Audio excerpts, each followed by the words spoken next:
नमस्कार, मैं हूं एस के कटारिया और स्काई एजुकेटर में एक बार फिर से आप सभी का स्वागत है। देखिए, एक बहुत ही महत्वपूर्ण टॉपिक है बेसिक शिक्षा। कई बार शिक्षण वीडियो में भी इस प्रकार के प्रश्न पूछते हैं, तो इस पर एक बार चर्चा करते हैं और इसमें किस प्रकार के प्रश्न बनेंगे मैं आपको बताऊंगा। बहुत ही महत्वपूर्ण बिंदु है और छोटा सा वीडियो है, बहुत ही स्मार्ट तरीके से शॉर्ट एंड स्वीट वीडियो में आपको पूरी बेसिक शिक्षा समझ में आ जाएगी। ठीक है, तो बिना देरी किए आगे बढ़ते हैं। और यदि आपको ये वीडियो पसंद आए ना, तो आप इसे शेयर ज़रूर करें। और एक चीज़ और, चैनल को सब्सक्राइब कर लेना अगर आपने नहीं किया तो।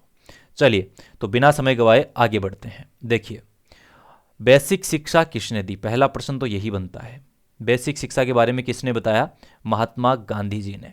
ठीक है ना, महात्मा गांधी जी ने बेसिक शिक्षा के बारे में हमें बताया और उन्होंने कुछ सिद्धांत दिए। इन सिद्धांतों की हम अगली स्लाइड में चर्चा करेंगे।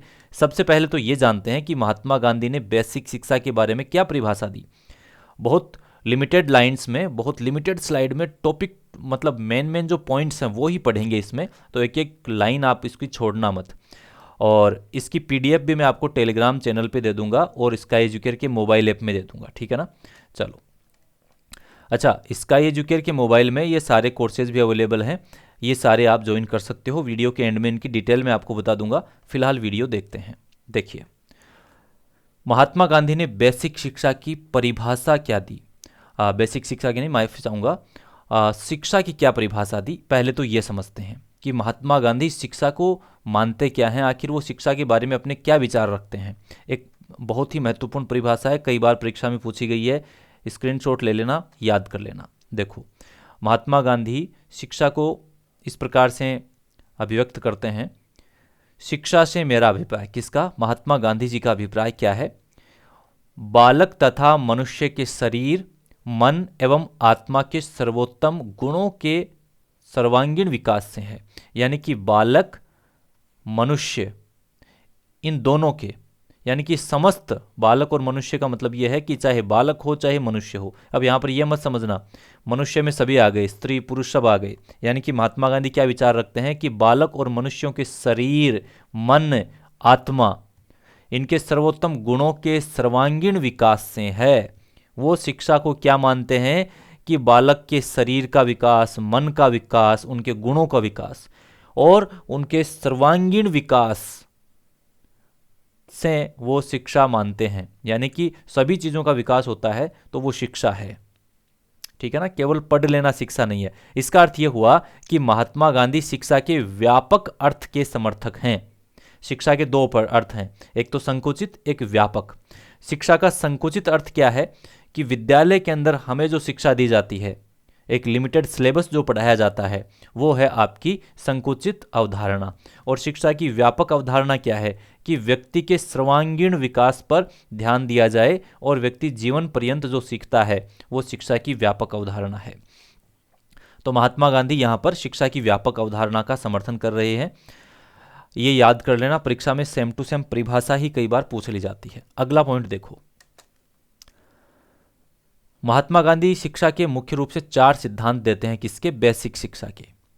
प्रश्न ये उठता है कि सर बेसिक शिक्षा के बारे में तो आपने बताया ही नहीं, आपने तो अभी तक शिक्षा की परिभाषा दी है। देखिए, महात्मा गांधी बेसिक शिक्षा के बारे में क्या बताते हैं, ये आपको ये 4 सिद्धांत देखने के बाद क्लियर हो जाएगा। और ये चारों के चारों सिद्धांत उंगलियों पे याद कर लेना। देखो, बेसिक शिक्षा के बारे में वो पहला सिद्धांत क्या देते हैं? निशुल्क एवं अनिवार्य शिक्षा। महात्मा गांधी क्या चाहते हैं कि शिक्षा निशुल्क हो और कंपलसरी हो, अनिवार्य हो। दूसरा पॉइंट, स्वावलंबन तथा आत्मनिर्भरता का सिद्धांत। बच्चा स्वावलंबी बने, आत्मनिर्भर बने। और शिक्षा का माध्यम क्या हो? मातृभाषा हो। शिक्षा का माध्यम हिंदी संस्कृत नहीं, मातृभाषा। चौथा पॉइंट है, शिक्षा का आधार हस्तकला हो। देखो, इन पॉइंट्स को समझते हैं, अब बेसिक शिक्षा का अवधारणा है वो क्लियर हो जाएगी। देखना, यानी कि बच्चों को निशुल्क तो शिक्षा दी जाए और अनिवार्य रूप से दी जाए, ये राज्य को व्यवस्था करनी चाहिए, ऐसा महात्मा गांधी का मानना है। और शिक्षा कैसी हो? जिससे बच्चा स्वावलंबी बन सके, यानी कि अपने पैरों पर खड़ा हो सके। इसका मीन्स ये है कि यहाँ पर बच्चे को व्यावसायिकता के गुण भी सिखाए जाएं ताकि वो 2 रुपये कमाए। 2 रुपये मीन्स वो आजीवन कर सके और अपने पैरों पर खड़ा हो सके और आत्मनिर्भर बन सके। ये लाइन क्या कह रही है? यही कह रही है, शिक्षा में व्यावसायिक मतलब वो शिक्षा लेने के बाद व्यवसाय कर सके, कुछ जॉब कर सके, कुछ व्यवसाय कर सके, आगे बढ़ सके। शिक्षा का माध्यम मातृभाषा हो, ये इन्होंने क्यों बोला? क्योंकि मातृभाषा में यदि कोई भी चीज़ सिखाएंगे, समझाएंगे तो बच्चा बहुत आसानी से समझेगा। तथा शिक्षा का आधार क्या हो? हस्तकला हो, हाथ का हुनर बच्चे को आना चाहिए। हस्तकला, हस्तशिल्प इत्यादि की शिक्षा दी जाए, ये मानते हैं। अब आप बेसिक शिक्षा समझ गए होंगे कि महात्मा गांधी किसे मानते हैं, और ये बेसिक शिक्षा के 4 सिद्धांत ये भी याद कर लेने चाहिए आपको। अब देखिए एक एक पॉइंट को समझते हैं। अगला पॉइंट,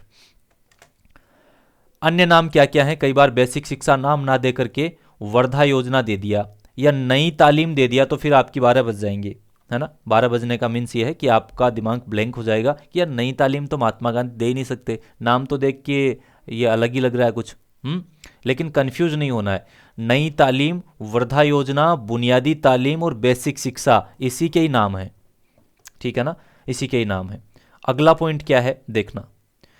सबसे पहले ये कल्पना किसने की बुनियादी शिक्षा या बेसिक शिक्षा की? तो महात्मा गांधी जी ने की।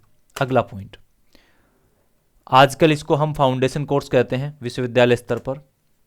देखो कब की, कब तो बेसिक शिक्षा की योजना बनाई वो याद रखना है। बेसिक शिक्षा की योजना बनाई 22-23 अक्टूबर को, ठीक है ना। एक सम्मेलन था, उस दौरान उन्होंने कुछ बातें भी बताई और सम्मेलन के आखिरी दिन उन्होंने नई तालीम योजना बनाई, यानी कि बेसिक शिक्षा योजना बनाई, वर्धा योजना बनाई, बुनियादी तालीम, एक ही नाम है, चाहे मैं बुनियादी तालीम की जगह कुछ भी लिख दूं, नई तालीम लिख दूं, चाहे बुनियादी तालीम, चाहे वर्धा योजना या बेसिक शिक्षा या बुनियादी शिक्षा, कोई फर्क नहीं पड़ेगा, ठीक है ना। अच्छा, बुनियादी शिक्षा नाम यहां पर नहीं है, ध्यान रखना, वर्धा योजना, नई तालीम, बुनियादी तालीम, बेसिक शिक्षा। तो एक और लिख लेना आगे, बुनियादी शिक्षा। क्या नाम लिखोगे? बुनियादी शिक्षा, ये यहां पे लिखा हुआ है। 22-23 अक्टूबर को इसकी योजना बनाई, किसकी? बेसिक शिक्षा की। ये भी याद रखना, योजना कब बनी? 22-23 अक्टूबर को। अब देखिए क्या था 22-23 अक्टूबर को, देखना 22-23 अक्टूबर 1937 को वर्धा में अखिल भारतीय शैक्षिक सम्मेलन का आयोजन हुआ था और गांधी जी ने उसकी अध्यक्षता की थी। उसके उद्घाटन भाषण में गांधी जी ने शिक्षा दर्शन के कुछ महत्वपूर्ण पहलुओं पर प्रकाश डाला था, ठीक है ना। यह बात आपको याद रखनी है। अब देखो अगला पॉइंट, यहां तक क्लियर है ना, कोई डाउट नहीं है?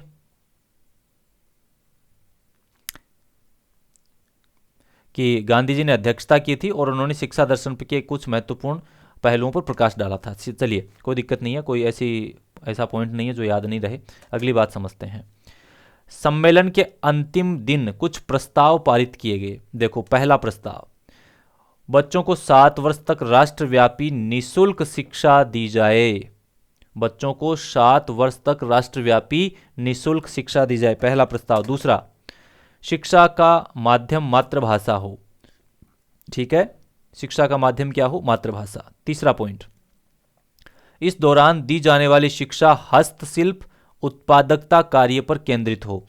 अन्य सभी योग्यताओं में, देखो मुख्य तो उन्होंने क्या बताया? हस्तशिल्प और उत्पादन हो, कुछ इस प्रकार की शिक्षा पर ध्यान केंद्रित होना चाहिए, लेकिन साथ ही साथ योग्यता और गुणों का विकास भी होना चाहिए। और बच्चों के पर्यावरण को ध्यान में रखते हुए बच्चे जिस हस्तकला को चुने उससे संबंधित शिक्षा दी जानी चाहिए।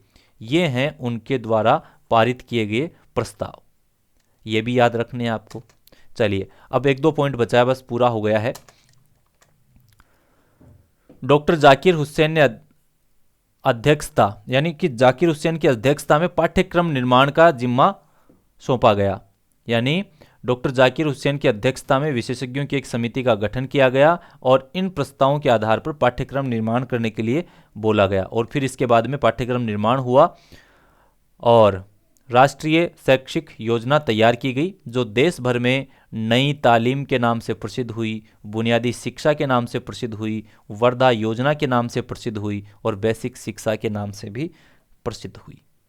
चलिए अब देखिए कुछ 2-3 पॉइंट और हैं जो महत्वपूर्ण हैं। पहला पॉइंट, भारतीय राष्ट्रीय कांग्रेस के हरिपुर अधिवेशन में बुनियादी राष्ट्रीय शिक्षा योजना की स्वीकृति के बाद 1938 से बुनियादी शिक्षा का प्रयोग आरंभ हुआ। बुनियादी शिक्षा का प्रयोग कब से आरंभ हुआ? 1938 से। और स्वतंत्रता प्राप्ति के बाद शिक्षा की राष्ट्रीय पद्धति के रूप में इसे गंभीरता पूर्वक स्वीकार कर लिया गया। बस यही थे कुछ मुख्य पॉइंट। अब आपको मैं देता हूं एक प्रश्न, और इस प्रश्न का आंसर आपको कमेंट में देना है। मैं यहां पर इसका आंसर नहीं बताऊंगा, कमेंट में ही मैं इसका आंसर आपको बताऊंगा। प्रश्न क्या है? बुनियादी स्तर पर मातृभाषा में शिक्षा देना बेहतर है। ऊपर जो स्लाइड्स मैंने आपको बताई हैं उन्हीं में इसका आंसर छुपा हुआ है। बुनियादी स्तर पर मातृभाषा में शिक्षा देना बेहतर है क्योंकि अधिगम को सरल बनाया जाए, प्राकृतिक वातावरण में बच्चों को सीखने में सहायता करेगा, बच्चों में आत्मविश्वास का विकास करेगा और बौद्धिक विकास में सहायता करेगा। इसका क्या आंसर है? कमेंट बॉक्स में अपना आंसर छोड़िए। ठीक है, चलिए अब कोर्सेज की जानकारी देता हूं मैं आपको। स्काई एजुकेयर ऐप में नाम मात्र के शुल्क में कोर्सेज अवेलेबल हैं, जिसमें रीट के टेस्ट सीरीज और कोर्सेज सभी नाम मात्र के शुल्क में। आप आज ही ऐप डाउनलोड करके देख सकते हैं कोर्स। आपका जो रिचार्ज अमाउंट होता है ना, उसका चौथाई हिस्सा, आप एक महीने का रिचार्ज अमाउंट करते हैं, रिचार्ज जो करते हैं उसका जो अमाउंट होता है उसके चौथाई हिस्से में आपको टेस्ट सीरीज वगैरह और कोर्सेज वगैरह यहाँ से मिलना स्टार्ट हो जाते हैं। इसमें हमारे रीट के कोर्सेज हैं, आरपीएससी के कोर्सेज हैं, फर्स्ट ग्रेड, सेकंड ग्रेड, जिसमें हिंदी, संस्कृत, जीके, एसएसटी, शिक्षा मनोविज्ञान, और रीट में REET level 1, REET level 2, REET level 2 में साइंस, मैथ, एसएसटी, और पीजीटी में हिंदी, शिक्षा मनोविज्ञान। इन सभी के video, PDF notes, test series, MCQs, model paper सब कुछ अवेलेबल है। तो आज ही इसका एजुकेयर ऐप डाउनलोड करें और अपनी सफलता को सुनिश्चित करें। उम्मीद करता हूँ ये वीडियो आपको ज़रूर पसंद आया होगा। अगर ये वीडियो आपको पसंद आया है तो इस वीडियो को आप लाइक करके हमारा मनोबल बढ़ा सकते हैं, और इस चैनल को सब्सक्राइब नहीं किया तो सब्सक्राइब करके बेल आइकन को हिट कर दीजिए ताकि आने वाले वीडियोज़ का नोटिफिकेशन आपको मिल सके। चलिए मिलते हैं अगले वीडियो में, तब तक के लिए नमस्कार। जय हिंद, जय भारत।